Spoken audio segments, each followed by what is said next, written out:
Hello and welcome to this week's edition of the City Update. I'm your host, Mark Aaron, Multimedia Design Manager for the City of Danville. We know the summer's winding down here in the City of Danville, and our students are back to school at Danville Community College here in the city. Of course, they're back to school in the Danville Public School System as well, but our Institute for Higher Education is back in full swing. So we want to talk a little bit about what's happening over at Danville Community College, some of the new initiatives, and also a brand new capital campaign they've launched in 2011, the first of its kind, a major gift campaign ever at the community college. We're going to learn a lot more about that campaign on today's show. So joining me today is Shannon Hare, who's the Executive Director of the DCC Educational Foundation. And Shannon, thanks so much for joining us today. Thank you. Good morning. I'm glad to be here. And I know, of course, the fall semester has begun at DCC, and we've got record enrollment. I know, how many students do we have enrolled at DCC? Right now, it looks like with classes starting somewhere around 4,500.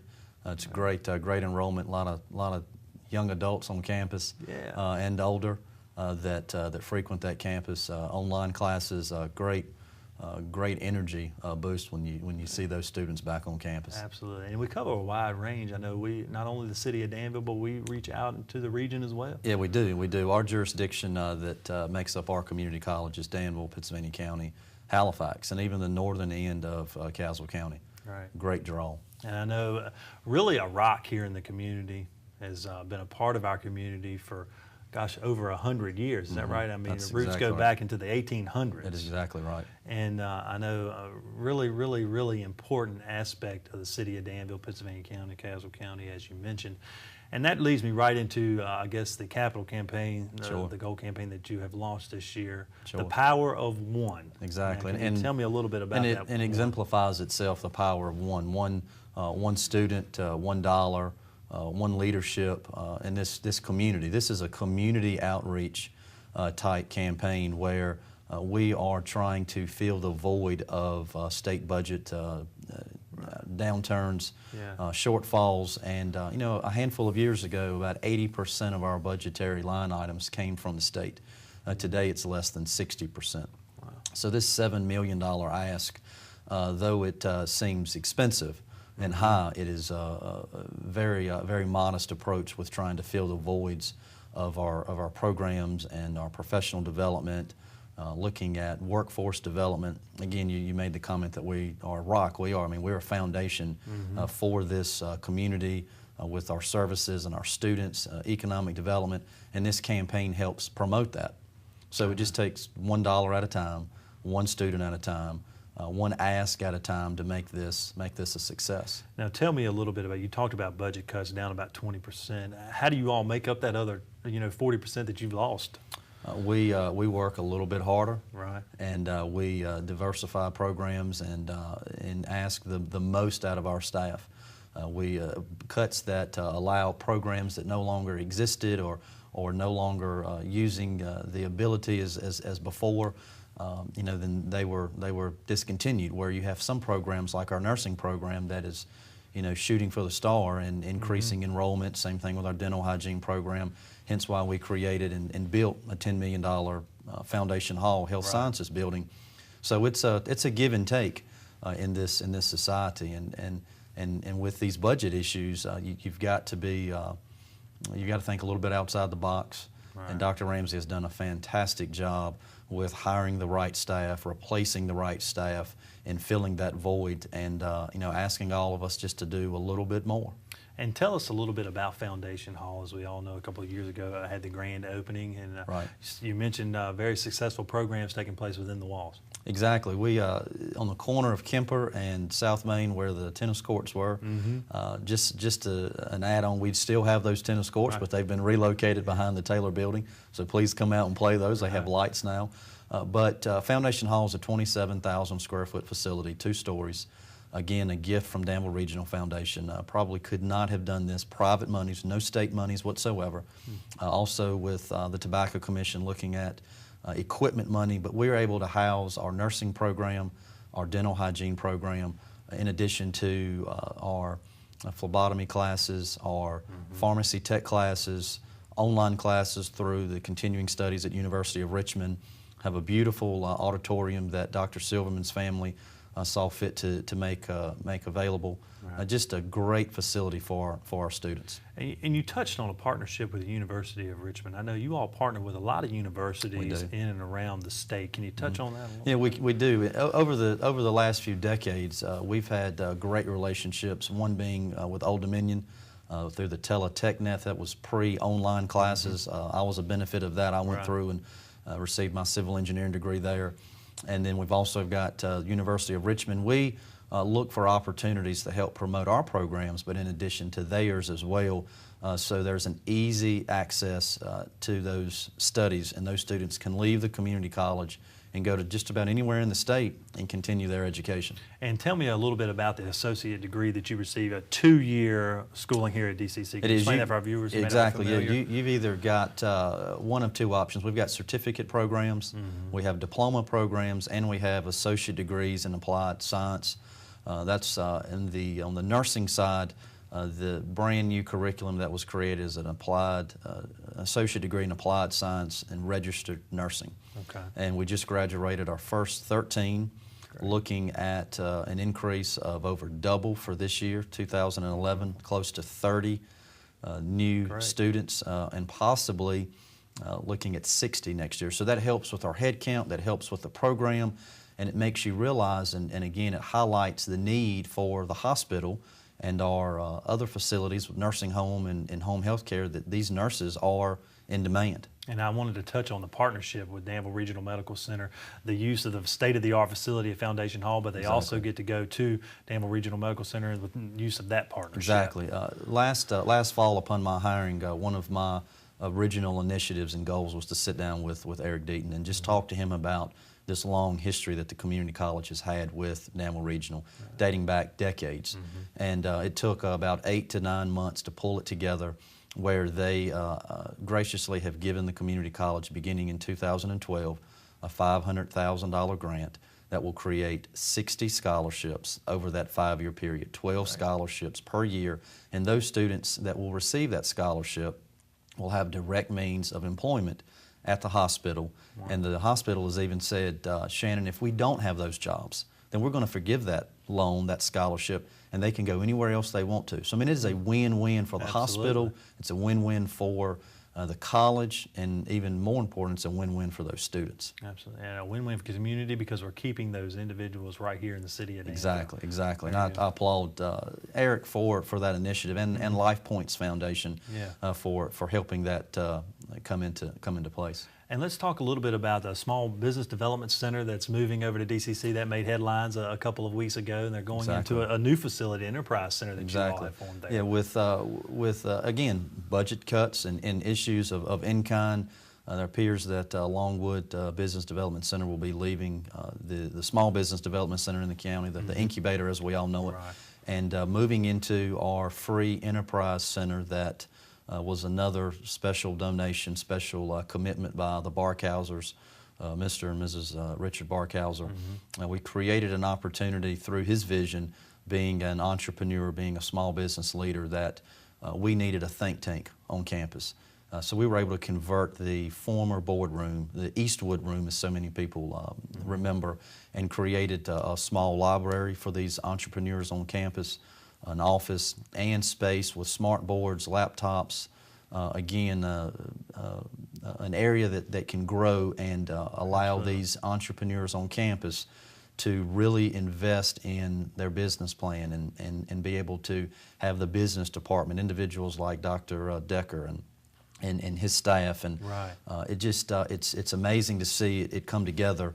And I think that it will be another great win-win and another partnership for the community, in addition to the college, for Longwood to be there. Now, if I'm looking to grow my small business or have a new initiative I'd like to implement, how can I take advantage of this center at DCC? Well, one is typically it will be enrolled for that student that may have that idea that he's never really put on paper. He can come in with the business department. Tommy Cannon is our interim dean, and sit down with him and look at opportunities to at least explore and discuss where this individual, whether it be a an 18-year-old just graduated high school, or a displaced worker that's come back, that the displaced worker has been told, you've got great ideas, but we're going in a different direction. Those ideas can be put on paper and can grow. We want to be the soil in which that seedling can grow. Very good. And I know another new initiative is the new bookstore. I guess it is, and welcome all of the community to come see this. Yeah. Back over the last few weeks to a month in the summer, looked at the idea that we needed a larger space. And kudos to faculty, staff, Scott Barnes, our Vice President of Finance, and even our students pitched in, worked together, reused existing materials, expanded by double space at the bookstore to create a better facility for our students. Again, state-of-the-art, reused material, kind of our own LEED certified project, our green project, if you will, and being able to see the faculty give of their time, give of their of that is important, and even our students, and not having to change HVAC or any requirements, no drawings, no code violations. I mean, just rearranging the space is what we did. So we're looking forward to really inviting the public to see that, and the students are just in love with it so far. Now, is that open to the public as we speak? It is. And where's that located on campus? It is actually in the middle of the campus, adjacent to the EIT, the Charles Hawkins building. We call it the Castle, a brand new canopy that connects that to our Student Center, right in the middle of campus. So they can come by and pick up any books they may need, in addition to DCC material. We've got 70,000 alumni in our community and across this country, so we invite those alumni to come back and see what DCC has to offer. Now, if I am a citizen of the city of Danville and I'm thinking about maybe going back to school to increase my educational capacity, who do I need to talk to at DCC? I know I can come on campus anytime and you've got open arms. Sure. The way that we promote our education at the community colleges, that our faculty and staff are always willing to meet and sit down with you. So not all faculty and staff look like Dr. Ramsey and I with a shirt and tie, but there are faculty there with their name tags, and anyone on campus, whether it is guidance or student services, whether it is even the business office across the campus with our deans. Anyone on campus is willing to help, to sit down with you and talk about our program, pick up a handbook for the new academic year that explains our classes and curriculum. Again, it's a great family of outreach on that campus that can help any age. Shannon, we're going to have to take a quick break. When we come back from break, I do want to dive into the major gift campaign, the first of its kind for Danville Community College. And I know you've got 4 initiatives for that campaign, and we'll touch on that when we come back from break. So stay tuned. We'll be right back.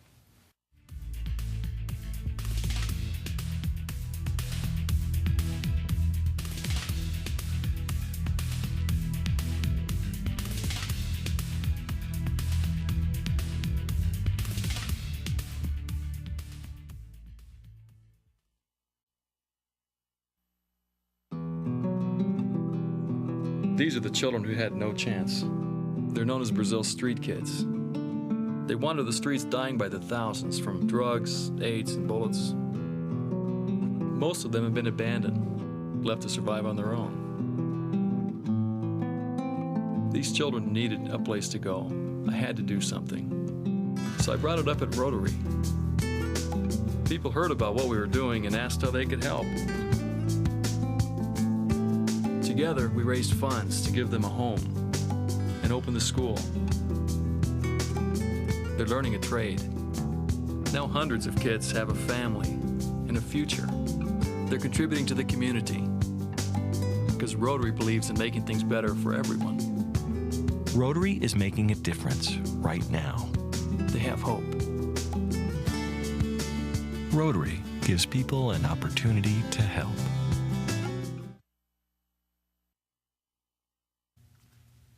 Welcome back to this week's edition of the City Update. I'm your host, Mark Aaron, Multimedia Design Manager for the City of Danville. My guest this week is Shannon Hare, who's the Executive Director of the Danville Community College Educational Foundation. Shannon, in the first half of the show, we were talking about some of the exciting happenings at Danville Community College as the fall semester gets kicked off here in the City of Danville. But I do want to touch on now is the major gift campaign that you all launched. Now, was launched a couple of months back. I know we're kind of in the silent phase, but this Right. is the largest gift campaign that you all have ever had in the history of the Danville Community College. It is. Our community college dates back 75 plus years with the creation of Danville Technical Institute, 1936, moving 10 years forward to 1946 with the VPI extension that so many people still remember, to the community college being created in 1966. So we've got a lot of history, a lot of community support with this college. So with the budget shortfalls, the community, after feasibility study, overwhelmingly said, yes, you should do this, decided to go forward with a $7 million capital campaign. A major gifts campaign is really what we're describing it. Right, okay. Now, and it's been in the silent phase, but now we're going into the public phase of this. And, It is. And typically with your major gifts type campaigns, you get your support from your faculty and staff, you get your support from your community, you get your support from your boards that make up the educational foundation, and then you move into those lead gifts, those individuals that are passionate about this college, that recognize the importance of economic development and workforce development, objects that we pride ourselves in. Right. So to date, we are close to $4 million with this $7 million ask. And it's a very easy ask. It's not difficult at all, because the community college is a story in itself. Absolutely. And since the arrival of Dr. Ramsey in 1992, he's going to celebrate 20 years on campus next year. The support has been overwhelming. This is to complement Dr. Ramsey and that past staff and the current faculty that's in place now with 4 major initiatives. The first initiative is a $2 million ask on scholarships. We currently have at the foundation about 85 scholarships that some are endowed, some are annual scholarships that provide means for these students to request dollars based on their needs, based on their grade level, GPA, based on if they're in engineering or electronics or business major. There are scholarships that have been created in memory and in honor of loved ones, fallen faculty. We've got new scholarships for veterans, cancer victims. I've tried to make a point the 10 months I've been on campus to create about 10 to 15 new scholarships, and that's been successful with that. But that's a $2 million ask for our endowment. Our current endowment is right at about $4.5 million, and with this $7 million ask, it's going to increase the endowment and the awareness of giving back to these students. And the scholarships are so important, especially Exactly. nowadays. I know with individuals, you mentioned displaced workers in the first half of the show that maybe want to come back and increase their knowledge and take advantage of some of these scholarships. So it's great to hear that those scholarships have grown. And if there's anybody watching our show today that would like to get in touch with you to create a scholarship or an endowment, can contact you, correct? Exactly. Contact me directly. And it's amazing to see the outpouring love and support of this community and what can be created in small dollars. I mean, you can give as little or as much as you want to create this scholarship to be in honor of again, a loved one. So that's an easy piece on the four initiatives. The second piece is another $2 million initiative, which we're calling our student success. Our community college is not like any other. I mean, you have your 18-year-old that graduates and comes, but you also have that individual that has fallen on hard times and that needs to come back and get his or her GED, that needs a little bit of extra tutoring, that may need some developmental help with their education, and that displaced worker that needs to know new technology and new initiatives. So the student success is catered just to that student, just to the tutoring. We have a state-of-the-art tutoring center in our LRC, the Whit Clement building. That $2 million will help sustain that tutoring center so we can provide the access for what we consider a very successful tutoring center. And just recently, our tutoring center was recognized as one of the top 5 in the country. And they're coming in, this agency is coming in to do a best practices and finding out what we're doing right to make this successful. Very good. So that's an easy, easy ask with this $2 million And that tutoring is center. available for any student on campus. Any student, any age, and it's fantastic. And we move into the third phase, third initiative, another $2 million ask, what we're calling the 21st century. The 21st century obviously has a technology feel to it, but this is for those displaced workers. It's for our industry to recognize that we want to have the state-of-the-art equipment, whether it's our Woods Lab, whether it's our precision machining, nanotechnology, that we are training and providing the technology state-of-the-art. So when they get hired, if they leave, that student leaves and goes to Goodyear or Nestle or Swedwood or EBI, the Essel Propack, some of our large industries, they've been trained by the best with the best. Right. And also professional development. And we've 100+ faculty staff.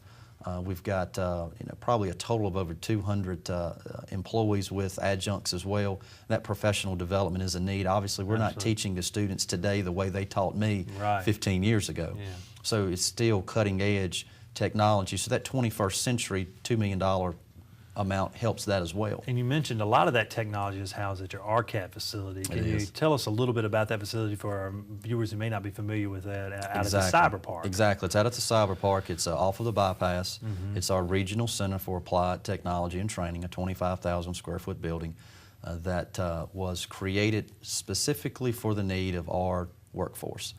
And we have also building trades and precision machining and some of the older technical type programs still on campus, but also looking at our new technologies. Nanotechnology is one, our initiative to help with battery technology, partnering with LifeBat, some of the new industries. AVRC that's out at the Cyber Park has been a great partner, and even to the east of us in Halifax, South Boston area, partnering with those new technologies. But RCAT is state-of-the-art, one that we promote and shake those pom-poms anytime that Ken Bowman and Mike Sexton and Jeremy Stratton, our economic development directors, are able to showcase these buildings. When these new companies come in, they need to see that we're here to help them. And I know from a city perspective, it has been a wonderful economic development tool, because if you're recruiting a company here and they need a particular type of workforce, we can come to Danville Community College and say, hey, can you set up a program for us? Maybe 2 or 3 classes so we can get this workforce up to speed.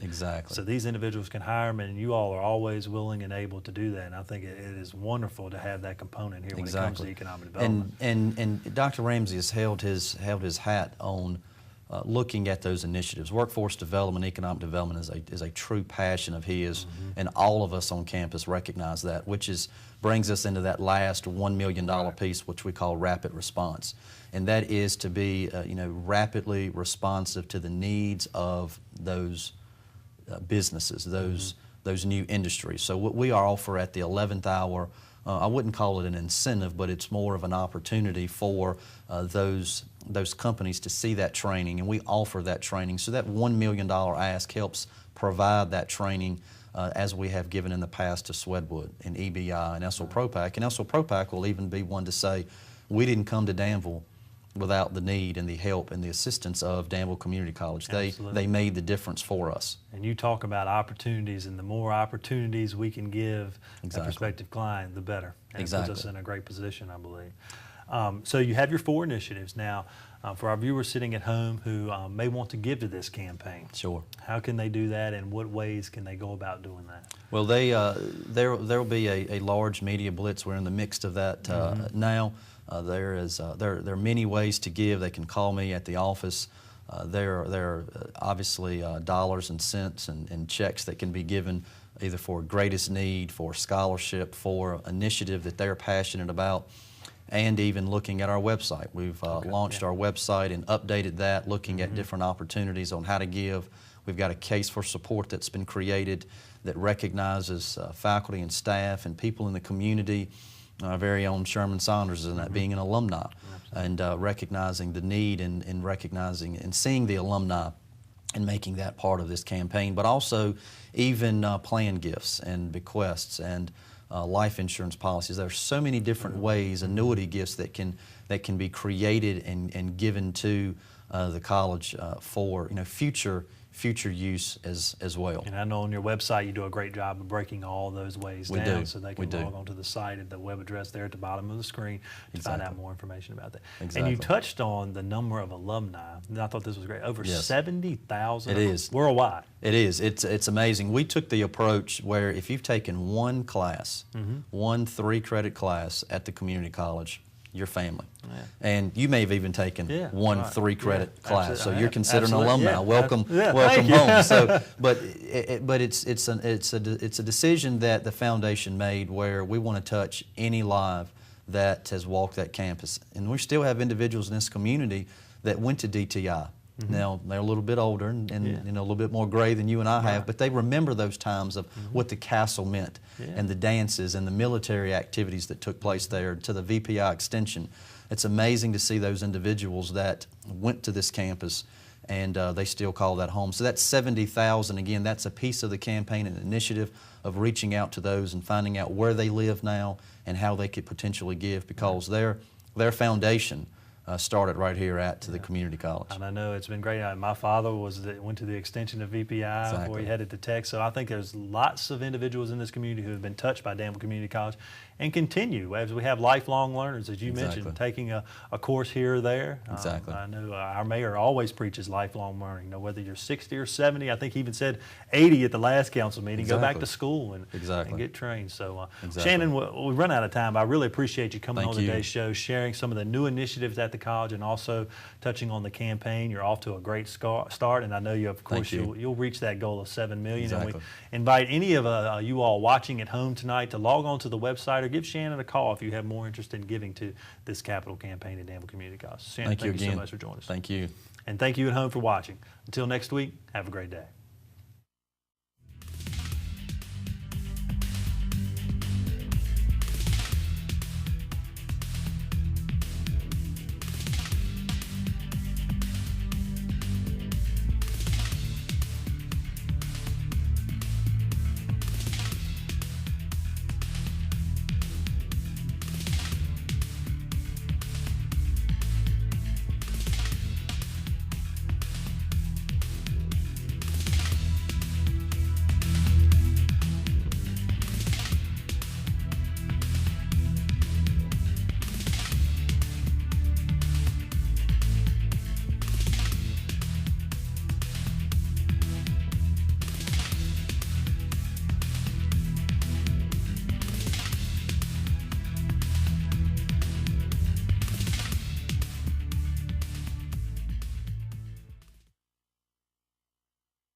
Warning signs, they just don't